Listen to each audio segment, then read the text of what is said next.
로마서 8장 12절과 13절 우리 함께 읽도록 하겠습니다. 같이 읽습니다. 시작. 그러므로 형제들아 우리가 빚진 자로되 육신에게 져서 육신대로 살 것이 아니니라. 너희가 육신대로 살면 반드시 죽을 것이로되 영으로서 몸의 행실을 죽이면 살리니. 아멘. 우리 성도님들 중에는 이제 암에 걸렸다가 진단을 받았다가 치료하신 분들도 계시니까 너무나 잘 아시겠지만, 암세포는 아무리 그 덩어리가 작아도 그 숫자가 적어도 너무나 위험합니다. 그래서 아무리 작아도, 아무리 그 숫자가 적어도 반드시 제거하고 죽여야 합니다. 왜 그렇죠? 그 암세포를 죽이지 않으면 그 암세포가 우리를 죽이기 때문이죠. 여러분, 죄도 마찬가지입니다. 죄를 죽이지 않으면 우리가 죄에게 죽습니다. 로마서 6장 23절에 죄의 삭은 사망이라. 죄의 결과, 죄 아래에 있을 때는 반드시 죽음에 이를 수밖에 없다는 거죠. 사람은 죄인이기 때문에 누구나 다 사망에 이를 수밖에 없습니다. 사람이 죽는 것은 나이가 들어서도 아니고, 병에 걸려서도 아니고, 재수가 없어서도 아니고, 사고가 나서도 아닙니다. 사람이 죽는 것은 사람이 죄인이기 때문입니다. 죄로 인해서 단 한 사람도 죽음에서 예외되는 사람은 없다는 거죠. 근데 문제는 몸만 죽고 끝나는 게 아니라 영혼도 죽고, 인격도 죽고, 자존감도 죽고, 삶의 만족감도 죽고, 양심도 죽고, 사회적으로도 죽습니다. 가정도 깨지고 가정도 죽고 말이죠. 그러니 우리가 죽기 전에 반드시 죄를 죽여야 합니다. 아무리 작은 모양이라도 방치해서는 안 됩니다. 오래된 습관이라도, 익숙한 것이라고 할지라도, 그것이 내 성품과 성향과 관련된 것이라고 할지라도, 죄와 관련된 것이라면, 죄로 인하여 만들어진 것이라면 방치하면 안 됩니다. 반드시 없애고 처리하고 삭제해야 된다는 거죠. 근데 나쁜 소식이 하나가 있습니다. 그러면 죄를 없애면 되겠구나. 간단하지가 않은 거죠. 우리가 우리 실력과 우리 능력과 우리 힘으로 죄를 죽일 수 있는 사람이 아무도 없습니다. 오히려 죄가 유혹으로 다가오면 해볼쭉 환영할 뿐이지 그 죄를 저항하거나 이길 수 있는 실력이 우리에게 없습니다. 그런데 좋은 소식도 있습니다. 죄에 발목 잡혀 평생을 살아갈 수밖에 없는 우리들을 불쌍히 여기셔서 우리 하나님 아버지께서 그 아들, 그 친아들 성자 하나님을 이 땅에 사람으로, 구원자로 보내주셨다는 것입니다. 예수님이 이 땅에 오신 것은 우리의 정치적인 문제, 먹고 사는 문제, 환경 문제, 식량 문제, 병의 문제, 물론 때로 그것들을 고치기는 하셨지만 그것들을 해결하기 위해서, 고치기 위해서 이 땅에 오신 것이 아닙니다. 그것이 근원적인 문제가 아닙니다. 예수님이 이 땅에 왜 오셨냐? 죄 문제를 해결하기 위해서 오셨습니다. 우리의 죄 문제를 해결하기 위해서 이 땅에 사람으로 오셨다는 것입니다. 성자 하나님이 사람으로 출생할 때 천사가 그 이름을 예수라고 지으라고 하면서 이런 말씀을 전해줍니다. 그리고 그것이 이 땅에 오신 예수님이 이 땅에 오신 목적이라는 것을 우리에게 알려주십니다. 화면을 보면서 마태복음 1장 21절을 함께 읽도록 하겠습니다. 같이 읽습니다. 시작. 아들을 낳으리니 이름을 예수라 하라. 이는 그가 자기 백성을 그들의 죄에서 구원할 자이심이라 하니라. 아멘. 예수님이 이 땅에 오신 목적, 죄 문제 해결입니다. 근데 우리는 그 죄 문제 해결이 와닿지가 않죠. 그냥 먹고 사는 거, 상황, 환경 이런 것들을 해결해 주라고. 예수님은 그거 하러 오신 게 아닌데 말이죠. 예수님은 우리의 죄 문제를 해결, 그리고 우리를 죄에서 건지시기 위해서 오셨다는 것입니다.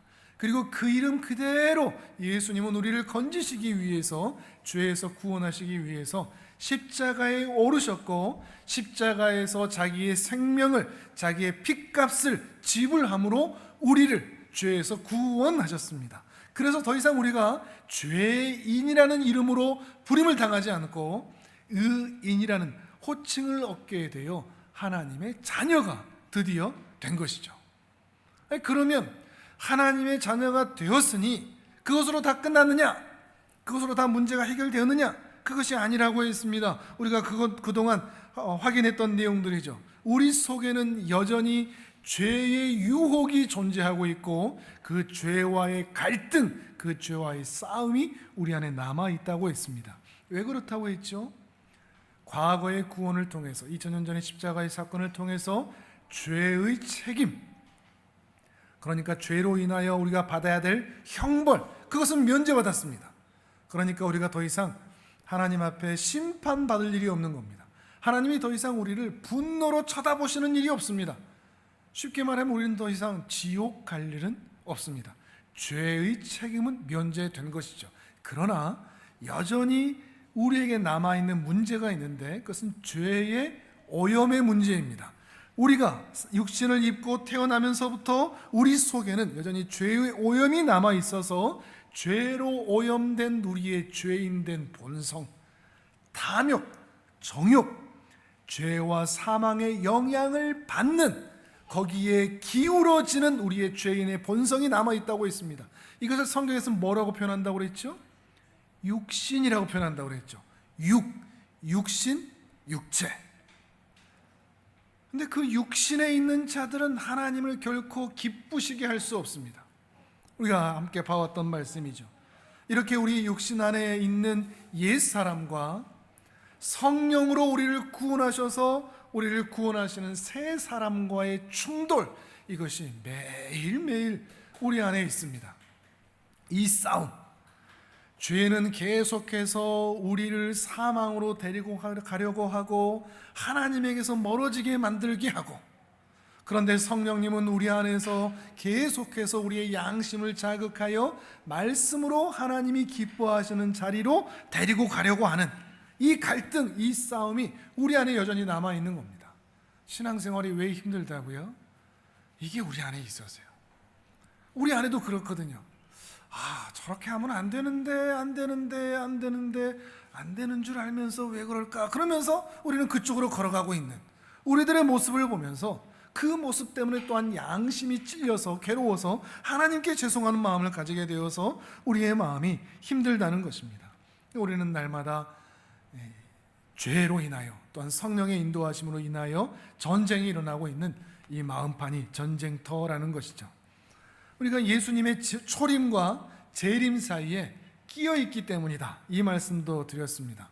예수님의 초림 때 우리는 과거의 구원을 받았지만 우리는 예수님의 재림 때 미래의 구원의 그 완성을 받을 때가 올 것입니다. 그런데 다만 그 미래의 구원이 완성되어 우리에게 이루어질 때까지 우리는 날마다 죄와 영에 의하여 싸우는 이 갈등 가운데 현재의 구원이 필요한 그 일상을 살아가고 있다고 했죠.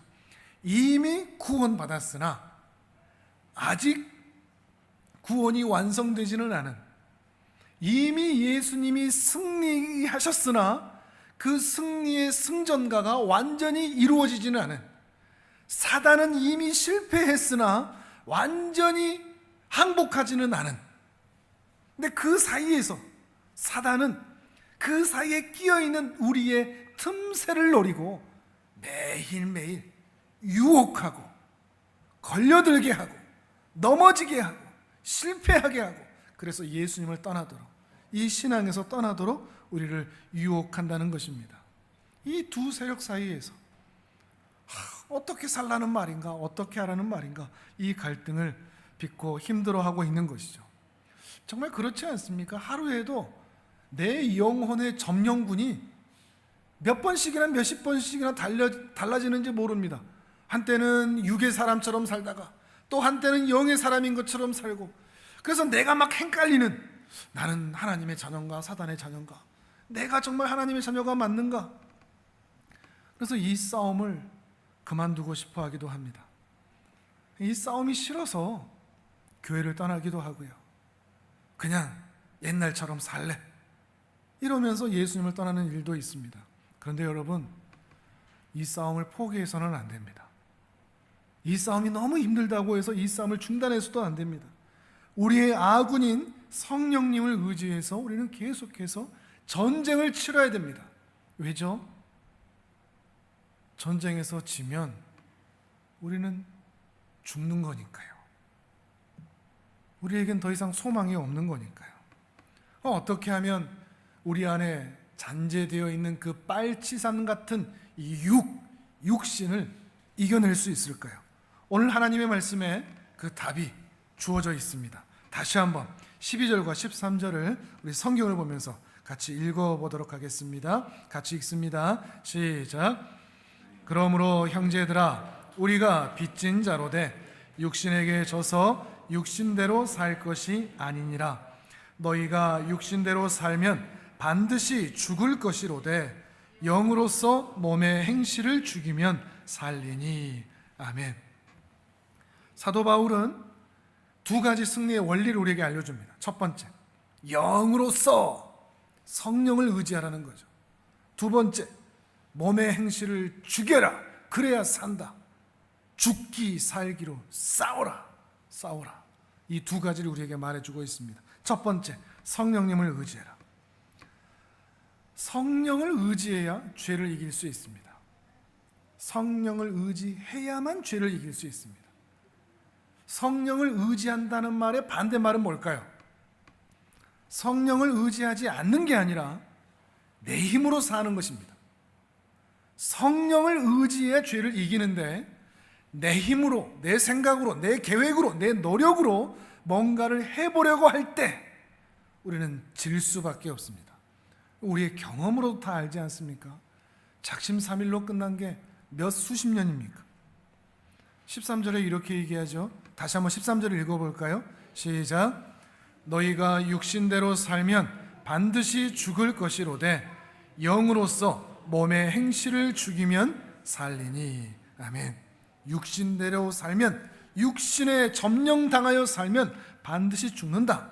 그러니 육신에 점령당하여 죄의 본성, 죄의 탐욕, 죄의 습관, 죄의 버릇들 그대로 방치하면 반드시 망하는 길로 갈 수밖에 없는데 방법을 알려줍니다. 영으로서 따라서 해보실까요? 영으로서가 뭐죠? 우리의 영일까요? 우리의 마음일까요? 우리의 노력일까요? By the Holy Spirit 이라고 되어 있습니다. 영어를 써서 죄송한데 성령에 의해라는 말입니다. 큰 S자 Spirit, 성령에 의해서, 성령의 도움으로만, 성령의 능력으로만 우리의 육신, 우리의 행실, 빨치산처럼 잔존해 있는 우리의 죄된 성질들을 이길 수 있다는 것입니다. 근데 많은 분들이 조금 오해하는 게 있습니다. 성령을 의지한다는 것을 자꾸만 어떤 충전의 개념으로 생각한다는 겁니다. 마치 자동차에 기름 떨어지면 주유소에 들어가서 충전하듯이, 핸드폰의 배터리가 떨어지면 전기를 연결해서 충전하듯이, 일주일 동안 너무나 살기 힘들었으니까, 소진했으니까 주일날 예배당에 가서 성령을 채워서 그 능력으로 살아야지, 성령을 채우자, 성령이 또 비워질 수 있다, 이렇게 생각하는 것은 정말 큰 오해입니다. 성령에 대한 오해이고 성령 충만에 대한 오해입니다. 성령님은 우리의 보조 배터리가 아닙니다. 또 왔다 갔다 하는 분이 아닙니다. 줄었다 늘었다 하는 분이 아닙니다. 우리 안에서 그 능력과 은혜가 늘었다 줄었다 하는 분이 아니라는 것입니다. 우리가 착한 일 하면 우리 안에 들어와 계셨다가, 우리가 나쁜 일 하면 우리에게 나가셨다가, 다시 우리의 필요에 따라서 성령님 좀 들어와 주세요 그렇게 요청하면 그때서야 다시 들어오시는 그런 분이 아니라는 겁니다. 성령님은 우리가 예수 그리스도를 나의 주, 나의 구세주라고 고백하고 영접했을 때 이미 그때 들어오셨습니다. 그리고 단 한순간도 이 가슴팍에서 떠나신 적이 없습니다. 우리의 어떠함에 의해서 왔다 갔다 하시는 분이 아니라는 겁니다. 성령님은 항상 우리 안에 계십니다. 우리 안에 계셔서 뭐 하실까요? 그냥 자리만 깔고 앉아 계실까요? 성령님은 우리 안에서 리모델링 하신다고 그랬습니다. 육신을 따라 살고 세상을 좋아하는 그 모든 습성, 성품, 습관, 버릇, 그것들 썩고 병들고 냄새나는 삶을 뜯어내고 하나님의 백성다운 삶을 살 수 있도록 우리 안에 들어온 이후로 단 한 번도 떠나지 아니하시고 계속해서 리모델링하고 계신다는 것입니다. 마치 예수님이 우리와 함께 계시는 것과 다르지가 않습니다. 마치 포도나무와 가지의 비유처럼 말이죠. 요한복음 15장 5절을 또 화면을 보면서 읽어볼까요? 같이 읽습니다. 시작. 나는 포도나무요 너희는 가지라. 그가 내 안에 내가 그 안에 거하면 사람이 열매를 많이 맺나니 나를 떠나서는 너희가 아무것도 할 수 없음이라. 아멘. 나를 떠나서는 너희가 아무것도 할 수 없다. 나를 떠나서는 너희 힘으로 너희 능으로 살아낼 수 없다. 예수님이 존재하시는 방식이나 성령님이 우리와 존재하시는 방식이나 다를 수가 없는 겁니다. 삼위일체 하나님이시기 때문이죠. 하나님의 은혜로 우리는 여기까지 살아오고 있는 겁니다. 내 곁을 한 번도 떠나신 적이 없습니다. 지금 나에게 있는 모든 것이 그러니 하나님의 은혜입니다. 내 힘으로 뭔가 살아낼 수 있다. 이 교만인데, 이 교만이 죄입니다. 하나님께 너무 죄송하니까, 하나님께 은혜를 지금까지 너무 많이 받았으니까 앞으로는 좀 내 힘으로 살고 하나님 귀찮게 해드리지 않아야지. 이것도 교만입니다. 하나님을 생각하고 있는 것 같이 보이지만 하나님을 의지하지 않고 내 힘으로 사는 것, 그것이 교만이요, 그것이 또한 죄라는 것입니다. 모든 것이 다 하나님의 은혜였습니다. 오늘 내게 있는 모든 것이, 내가 존재하는 이곳, 그 위치, 그 인생, 그 삶, 그 환경, 그 형편들까지, 내가 오늘 불만으로 여겨지고 있는 그 상황들까지 다 성령님의 인도하심입니다. 그러면 감사가 됩니다. 나는 지금 내 마음에 이 상황이 마음에 들지 않지만 하나님의 인도하심에 의하여 내가 오늘 이 자리에 있는 거구나. 그것을 확인한다면 하나님의 은혜를 우리는 고백할 수 있게 되는 것입니다. 그래서 신앙생활할 때는 이런 겸손의 마음이 늘 필요합니다. 내가 여기까지 온 것이, 오늘 내가 이 시간 예배의 자리에 있는 것이 하나님의 은혜이구나. 단 한순간도 하나님의 은혜가 없이 내가 살아온 적이 없구나. 하나님의 은혜로 내가 지금도 하나님의 자녀답게 살아가고 있구나. 그러니 하나님을 잊어버리고 하나님을 떠나서 하나님 없이 내 힘으로 살려고 하지 않아야 하겠구나. 이런 마음을 가져야 한다는 것이죠. 내 힘으로 내 능으로 되지 않습니다. 오직 성령에 의하여 우리는 살아갈 수 있다는 것을 겸손하게 인정해야 한다는 것이죠. 스가랴서에 보면 이렇게 성령님에 의하여 우리가 살아가게 된다는 것을 이미 예언되어 있습니다. 스가랴 4장 6절입니다. 이것도 화면을 보겠습니다. 같이 읽습니다. 시작. 그가 내게 대답하여 이르되 여호와께서 스룹바벨에게 하신 말씀이 이러하니라. 만군의 여호와께서 말씀하시되 이는 힘으로 되지 아니하며 능력으로 되지 아니하고 오직 나의 영으로 되느니라. 아멘. 이스라엘 백성들이 이제 포로 생활에서 돌아와서 하나님의 성전을 다시 재건하고 세우려고 할 때 하나님께서 스가랴 선지자를 통해서 예언하시는 겁니다. 이 성전은 너희의 사람의 힘으로 능력으로 되는 게 아니다. 성령에 의하여만 지어지는 것이다. 곧 눈에 보이는 성전을 말하는 것이 아니라 오순절 성령의 역사를 통해서 이루어질 바로 그 사건을 미리 예언하셨던 것입니다. 그리고 이 예언이 그대로 성취되는 것이죠. 그 예언 그대로 말이죠. 그리고 오늘 우리도 마찬가지입니다. 우리가 하나님의 성전이 될 수 있었던 것은, 내가 하나님의 자녀가 될 수 있었던 것은 내 힘, 내 노력, 내가 교회 다니기로 예수님 믿기로 했던 나의 선택, 나의 결정이 아니라 하나님의 은혜로 오늘 우리가 이 자리에 있다는 것입니다. 힘으로, 능으로 되지 않고 나의 영으로만 가능하다. 하나님의 성령으로만 가능하다 하는 것입니다. 그러니 여러분 부탁드립니다. 내 힘으로 하려고 하지 마십시오. 내 힘으로 하려고 애쓰지 말고 또 내가 이룬 것처럼, 내가 한 것처럼 교만하게도 하지 말고 항상 모든 일에 하나님의 도움을 구하십시오. 성령님 도와주세요. 성령님 함께 해주세요. 불쌍히 여겨주세요. 어려운 일 닥쳤을 때만 이 기도하지 말고 큰 일이든 작은 일이든 앞의 일이든 뒤의 일이든 내가 할 수 있는 일이든 내가 할 수 없는 일이든 모든 일에 성령님 도와주세요. 특히 마음이 낙심이 될 때, 마음이 우울해질 때, 이겨낼 힘이 없어서 무력해질 때, 유혹과 시험과 고난이 심할 때, 나를 덮치는 것 같은 파도가 너무 거셀 때, 그때 소리치십시오. 성령님 도와주세요. 성령의 능력으로만 이 빨치산 같은 우리의 죄의 세력들을, 또 이 험난한 세상을 은혜로 살아갈 수 있기 때문입니다. 그런데 성령을 의지하는 것만 아니라 또 하나가 있습니다. 죽기 살기로 싸워야 한다는 것입니다. 대충 해서는 안 된다는 거죠. 은혜가 있으면 내가 뭐 할 거 아무것도 없겠네, 이건 오해입니다. 죽기 살기로 싸워야 됩니다. 왜 그렇죠?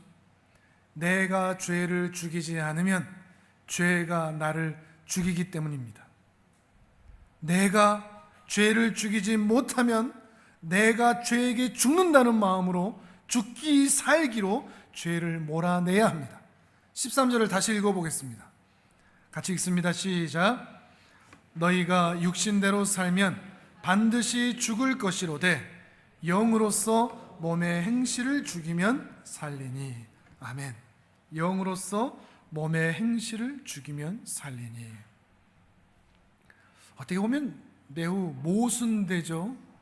영으로서 성령님만 의지해라 라고 하면서 몸의 행실을 적극적으로 죽여라, 앞뒤가 안 맞는 것 같습니다. 마치 하나님이 하늘에 계신데 땅에 있는 우리 아버지가 되는 것처럼, 전능하신 하나님이신데 우리 아버지라고 말하는 것처럼, 모순처럼 되는 것처럼 보이지만 신앙에 있어서는 너무나 분명한 사실입니다.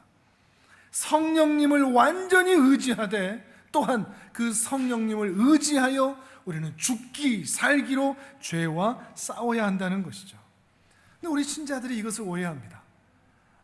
기도만 하면 되겠구만, 성령님 도와주세요 라고 기도만 하면 되겠구만, 하나님 내 앞에 어른거리는 저 유혹들 물리쳐 주세요, 기도가 끝나면 저 문제 다 해결되게 해주세요, 기도가 끝나면 저 원수가 내 앞에서 사라지게 해주세요, 날씨도 더운데 너무 힘들지 않게 일해도 잘 먹고 잘 살 수 있도록 해주세요. 개미처럼 살지 않고 배짱이처럼 살려고 하는 우리의 마음이 있는 거죠. 성령님이 우리와 함께 하셔서 우리를 도와주시기를 간절히 소망하는 그 마음만큼 우리에게 승리가 주어지기를 기다리면서 적극적으로 성령을 의지해서 능동적으로 열정을 가지고 죄를 죽이며 믿음의 삶을 살아야 한다는 것입니다. 실제로 하나님이 일하시는 방식도 그렇습니다. 우리가 하나님께 힘을 달라라고 기도하면 우리에게 슈퍼맨의 망토를 씌워주는 게 아니라 힘을 낼 수 있는 어려운 문제를 만나게 하십니다. 하나님 제가 사랑할 수 있게 해주세요 라고 기도하면 갑자기 없던 사랑의 근육이 불끈불끈 솟아오르는 것이 아니라 사랑할 사람을 보내주십니다. 때로는 원수 같은 사람이기도 하겠죠. 때로는 지혜를 구하면 그 지혜를 해결할 수 있는 그 문제를 만나게 하십니다. 강한 사람이 되고 싶다라고 기도하면 슈퍼맨 망토를 씌워주고 근육을 울끈불끈 만들어주시는 것이 아니라 아령을 던져주십니다. 런닝머신을 던져주십니다. 열심히 그렇게 살아내라고 말이죠. 이게 하나님의 일하시는 방식입니다. 그 자녀들을 바르게 키우시기 위한 하나님의 교육 방식이죠. 그러니 열심과 열정을 내지 않고 죽기 살기로 싸우지 않았는데도 지금보다 나은 현실을 내가 기도만 했으니 살아낼 것이라고, 살게 될 것이라고, 내가 더 괜찮은 사람이 될 것이라고, 내가 하나님을 닮을 수 있을 것이라고 착각하지 않으셔야 됩니다. 하나님의 은혜로 산다는 것은 아무것도 하지 않아도 된다는 말이 아닙니다. 열심히 살지 않아도 된다는 말도 아닙니다. 히브리서 12장 4절에 이렇게 말씀합니다. 또 화면을 보면서 같이 읽어보겠습니다. 같이 읽습니다. 시작. 너희가 죄와 싸우되 아직 피 흘리기까지는 대항하지 아니하고. 아멘. 이거 딱 우리 모습 아닙니까? 죄와 싸운다고 하면서 피 흘리기까지 대항하지를 않습니다. 사랑하겠다 그러면서 피 흘리기까지 이 일을 꽉 물지 않습니다. 믿음으로 살겠다, 예수님이 가신 그 길 나도 걸어가겠다, 순종하며 살겠다 하지만 피 흘리기까지 대항하지를 않습니다.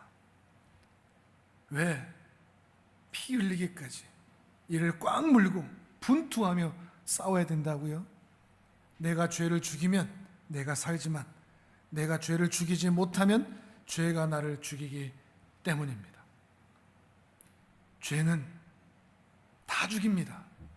우리의 명예도 죽이고 삶의 만족감도 죽이고 그리스도인의 선한 증거, 아무리 그렇게 살아왔어도 그것도 다 날려버리고 아버지의 권위도 죽이고 엄마의 채통도 죽이고 가정도 깨트리고 직장도 잃게 하고 삶의 평화도 다 깨트립니다.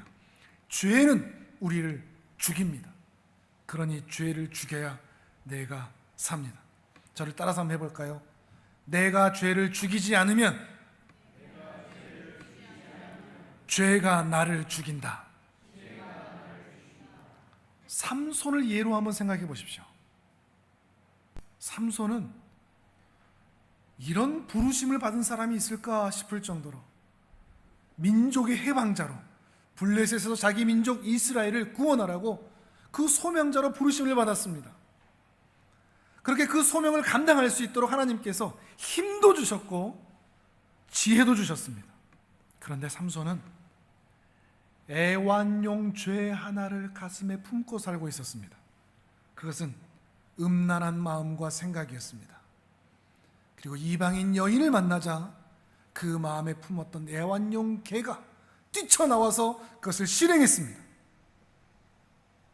그래서 죽었습니다. 삼손의 부르심도 죽었고 소명도 죽었고 삼손의 힘도 죽었고 삼손의 지혜도 죽었고 삼손도 비참하게 죽고 맙니다. 죄가 삼손을 죽인 겁니다. 무엇이요? 젊은 시절부터 그 가슴에 방치하고 키우고 있던 그 애완용 죄, 그 음란과 정욕이 삼손을 죽여버리고 만 것입니다. 내가 죄를 죽이지 않으면 죄가 나를 죽인다. 오늘 이 단어가, 이 문장이 여러분의 마음에 깊이 새겨질 수 있으면 좋겠습니다. 혹시 여러분은 애완용 죄 지금 키우고 있지 않습니까? 익숙하게 옛날부터 해오던, 버리지 못하던, 버릴 수가 없던 그 애완용 죄가 있지 않습니까? 설마 이 정도 가지고 내가 죽을까? 다른 사람도 죽일까? 내 삶이 깨질까? 경각심을 갖지 못하고 경계하지 못하던 그 죄가 이 마음판에 없냐고요. 한 자매를 알고 있습니다. 예쁜 딸을 낳았습니다. 근데 그 아이를 키우는 게 너무나 힘이 듭니다. 남편이 멀리서 일을 하면서 왔다 갔다 하거든요. 너무 힘들 때 격려해줄 남편도 없고 도움받을 것도 없자 이 자매가 우울해졌습니다. 기분을 좀 전환해 보려고 애완용 술을 키우기 시작합니다. 술을 한 잔 했습니다. 어땠을까요? 좋습니다. 우울해졌던 기분이 조금 나아진 것 같습니다. 잠도 깊이 잘 들게 됩니다. 이 자매가 슬슬 이 애완용 죄를 키워갑니다. 죄는 커집니다. 이 애완용 죄도 커집니다. 한 잔, 두 잔이 한 병, 두 병이 되고, 몇 달, 몇 년이 지나니까 한 병, 두 병도 안 됩니다. 5병, 6병으로 늘어납니다. 몇 년이 지나니 아예 중독이 되어버렸습니다. 애완용 술을 키운 것 때문에 이제는 남편도 안 보이고 애들도 안 보입니다. 그저 술만 보입니다. 그 멋진 사람이 술에 의하여 살해당한 겁니다. 결국 위장도 간도 다 망가지고 그 젊음의 행복도 망가지고 남편과 아이들과 살아갈 그 가정의 행복도 깨지고 그의 인생이 날아가 버렸습니다. 뭐가 이 여인의 인생을 망가뜨렸다고요? 그 애완용 술, 애완용 죄가 말이죠. 슬금슬금 키우던 그 죄가 말이죠. 여러분 마음 가운데 키우고 있는 죄는 뭐가 있는 것 같습니까? 이 정도는 괜찮을 거라고, 좀 익숙한 거라고, 내가 나를 안다고, 다른 사람들도 이 정도는 한다고, 힘든 세상에서 이 정도는 좀 할 수밖에 없다고, 이걸 하지 않으면 내가 할 게 없다고, 그러면서 키우고 있는 죄가 뭐가 있냐고요. 술은 사람을 망가뜨립니다. 한 잔 정도는 그렇게 괜찮은 사람 저는 못 본 것 같습니다. 어떤 사람은 음란물에 심취해 있기도 합니다. 애완용 음란물을 키웁니다. 그게 커지죠. 결국 자기 인생과 젊음을 다 망가뜨립니다. 어떤 사람은 도둑질을 합니다. 도벽이 있습니다. 결국 철수갑을 피하지를 못하죠. 어떤 사람은 스마트폰, 유튜브, 릴스, SNS 중독됩니다.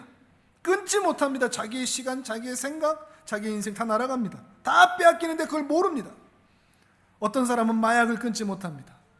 어떤 사람은 강박증에 있어서 자기 집에다가 물건을 자꾸 쌓아놓습니다. 어떤 사람은 분노를 그냥 키웁니다. 이 애완용 죄를 잡지를 않습니다. 그냥 키워줍니다. 어떤 사람은 다른 사람 험담하는 거, 비난하는 거, 이걸 멈추지를 못합니다. 어떤 사람은 부정적이고 비관적인 생각, 이걸 멈추지를 못합니다. 어떤 사람은 거짓말하는 거, 이것을 애완용으로 키우고 있습니다. 여러분에는 어떤 애완용 죄가 있습니까? 혹시 이 애완용 죄가 여러분의 인생과 삶을 혹시 망가뜨리고 있지는 않습니까? 그걸 여러분이 알면서도 그걸 방치하고 있지는 않습니까? 그게 무엇이든 그 애완용 죄가 있다면 피 흘리기까지 싸워야 합니다. 그래야 여러분이 삽니다. 그거 방치하다가 여러분이 죽습니다. 죄를 죽이지 못하면 죄가 우리를 죽입니다. 어떻게 해야 될까요? 성경에서 그 답을 우리에게 알려주고 있습니다. 마음을 지켜라. 마음의 파수꾼이다라고 합니다. 성령님께 여러분의 마음을 지켜달라고 기도하십시오. 여러분이 여러분의 마음을 지키십시오. 잠언 4장 23절입니다. 화면을 보면서 또 같이 읽습니다. 같이 읽습니다. 시작. 모든 지킬 만한 것 중에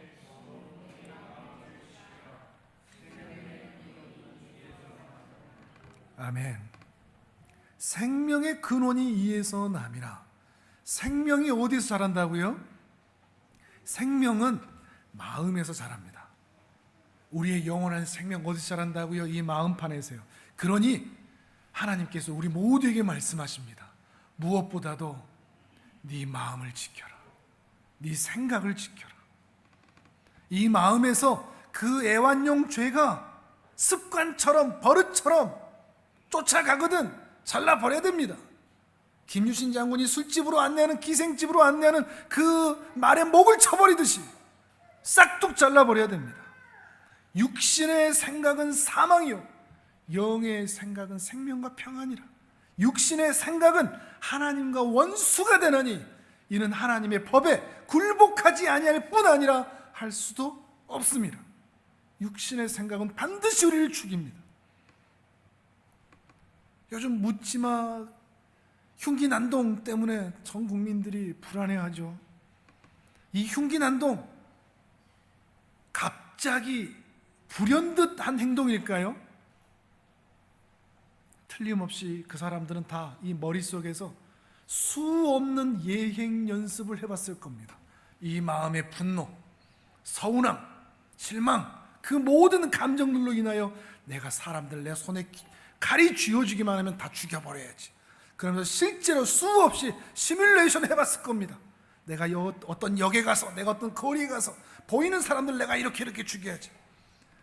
예행 연습을 수없이 머릿속에서 했다가 실제로 삶에서 옮기는 겁니다. 간음도 마찬가지입니다. 어느 날 갑자기 나도 모르게 간음하는 거 아닙니다.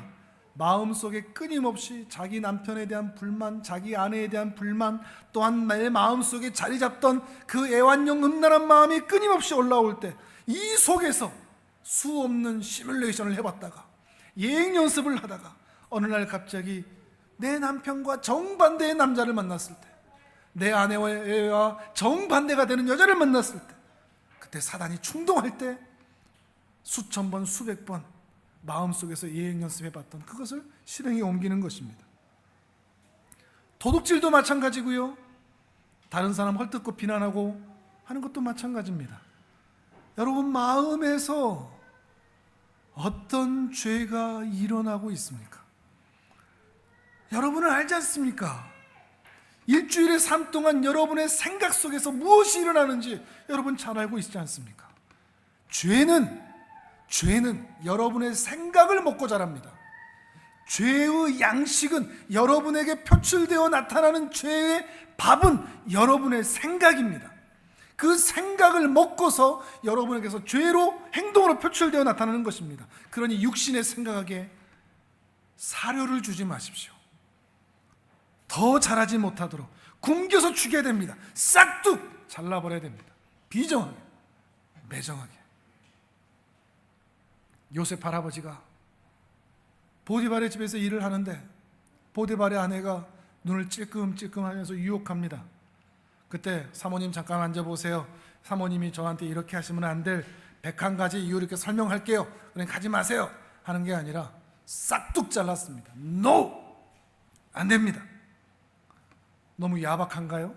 여인이 그렇게 예의를 나를 사랑한다고 얘기하는데 이렇게 매정한가요? 여인의 자존심을 배려하지 않은 건가요? 암세표를 발견했는데 1cm도 안 됩니다. 너무 귀엽다. 더 키워서 죽여야지. 너무 작으니까 죽이면 안 되겠구나. 이런 마음을 가져야 되는 걸까요? 죄와 죄의 모양으로 가진 것에 대해서 우리가 너그러운 마음을 가지는 게 바른 걸까요? 아닙니다. 암세포는 아무리 작아도 잘라내야 됩니다. 죄 역시도 마찬가지입니다. 비정하게, 매정하게, 과감하게 초반에 잘라야 됩니다. 죄도 마찬가지입니다. 생각에서 잘하고 있을 때 매정하게 잘라내야 됩니다. 이게 제 이야기가 아닙니다. 예수님이 하신 말씀입니다. 섬뜩하죠. 마태복음 5장 27절에서 30절 말씀입니다. 화면을 보면서 또 같이 읽습니다. 시작. 또 간음하지 말라 하였다는 것을 너희가 들었으나 나는 너희에게 이르노니 음욕을 품고 여자를 보는 자마다 마음에 이미 간음하였느니라. 만일 내 오른눈이 너로 실족하게 하거든 빼어내버리라. 내 백체 중 하나가 없어지고 온몸이 지옥에 던져지지 않는 것이 유익하며, 또한 만일 내 오른손이 너로 실족하게 하거든 찌어내버리라. 내 백체 중 하나가 없어지고 온몸이 지옥에 던져지지 않는 것이 유익하니라. 아멘. 간음에 대한 유혹이 있을 때, 마음에 유혹이, 음욕이 일어날 때 찍어내버리라. 또 이 말씀 듣고 집에 가서 아이고 이런 생각이 올라오네, 바로 찍어버려야지 하시는 분 뭐 안 계시겠죠? 지금 이 말씀은 예수님이 눈 뽑아버려라, 손 잘라버려라 하시는 말씀이 아니라 그럴 정도로, 그렇게 하는 정도로 죄와 비장하게 싸우라 하는 말씀입니다. 내 백체 중 하나를 잘라낸다는 마음으로 중단해라, 멈추라, 결별하라. 근데 이게 또 말은 쉽죠. 어렵습니다. 근데 이게 가능한 건 딱 하나뿐인 것 같습니다. 우리 예수님을 생각하는 겁니다. 십자가를 생각하는 겁니다. 요셉 할아버지가 그 주인 마님이 그렇게 유혹할 때 그걸 이겨낼 수 있었던 것은 자기를 그렇게 대우해준 보디발에 대한 의리, 보디발에 대한 감사, 이게 아니었습니다. 요셉 할아버지가 그 유혹을 이겨낼 수 있었던 것은 지금도 나를 사랑스럽게 바라보시는 그 하나님의 눈빛, 그것 때문이었습니다. 창세기 39장 9절입니다. 같이 읽습니다. 시작. 이 집에는 나보다 큰 이가 없으며 주인이 아무것도 내게 금하지 아니었어도 금한 것은 당신뿐이니 당신은 그의 아내임이라. 그런즉 내가 어찌 이 큰 악을 행하여 하나님께 죄를 지으리까. 아멘. 죄의 유혹이 너무나 클 때, 내가 가지고 있던 습관, 버릇, 그 생각, 이것들이 끊어지지 않을 때 하나님을 생각하는 겁니다. 하나님이 지금 나를 바라보고 계신다. 얼마나 탄식하실까? 얼마나 안타까워하실까? 얼마나 괴로워하실까? 그러면서 십자가를 바라보는 겁니다. 이사야서 53장 5절, 이것도 같이 읽습니다. 시작. 그가 찔림은 우리의 허물 때문이요 그가 상함은 우리의 죄악 때문이라. 그가 징계를 받음으로 우리는 평화를 누리고 그가 채찍에 맞음으로 우리는 나음을 받았도다. 아멘. 그가 찔림은 우리의 허물 때문이라. 그가 상함은 우리의 죄악 때문이다. 내 머리통 속에서 그렇게 끊이지 않던 그 정욕과 그 음란과 그 분노와 그 탐욕 때문에 예수님의 머리에 그 가시면류관이 씌어져 있었던 겁니다. 내가 손으로 짚고 발로 짚던 바로 그 죄 때문에 예수님의 손과 발에 대못이 박혀 있었던 것입니다. 이 가슴판에 품지 않아야 될 죄를 키웠기 때문에 예수님의 옆구리에 십자가 그 창이 찔렸던 것입니다. 내가 지은 죄로 십자가의 예수님에게 얼마나 끔찍한 결과가 나타난지를 생각하라는 겁니다. 그냥 막연하게 예수님 바라보자, 예수님 십자가 생각하자가 아닙니다. 내가 이 죄를 지으면 이 죄로 인하여 예수님이 십자가에 달리셨다는 것, 이거를 바라보라는 것입니다. 예수님을 십자가에 매단 장본인이 바로 나라는 것을 잊지 않아야 한다는 것이죠. 우리 인생은 돈이 없어서 망하는 거 아닙니다. 운이 없어서 망하는 것도 아니고 건강이 안 좋아서 망하는 것도 아닙니다. 내 인생이 망한다면 그것은 죄와 제대로 싸우지 못했기 때문입니다. 죄 때문에 우리는 망합니다. 죄를 끊지 못해서 망하는 겁니다. 그러니 여러분 부탁합니다. 죄와 싸우는 거 부담스럽죠. 힘듭니다. 전쟁터죠. 정말 힘든 싸움인데 여러분의 발목을 잡고 있는 바로 그 죄, 여러분이 다 알고 있는 바로 그 죄, 탐욕, 정욕, 분노, 거짓말, 험담, 부정적이고 비관적인 생각, 음란, 사치, 술, 쾌락, 끊으십시오. 비정하고 매정하게 싹둑 잘라내십시오.